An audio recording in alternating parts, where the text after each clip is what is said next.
I remember those early days. Because of reading this week, I just stopped to think about some of those.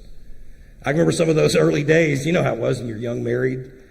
And I think I was making $6 an hour, something like that. And which at the time seemed like not a bad salary. But there were times I wasn't sure if there was going to be enough paycheck we've all been there.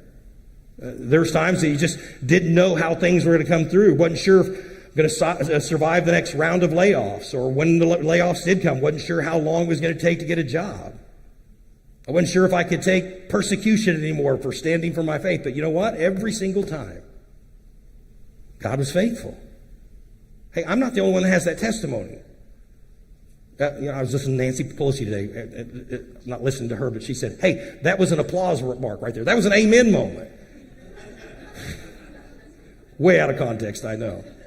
But listen, God has always been faithful to us. He's never let us down.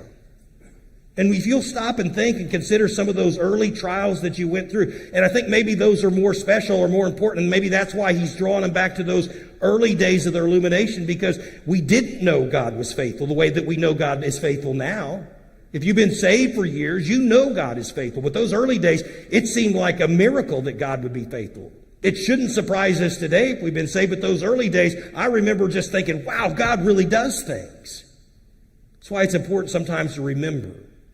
Remember how God was faithful. And all the challenges you faced, God was faithful. And not only was he faithful, but he used those challenges to grow us and to draw us closer to him, to extend our faith.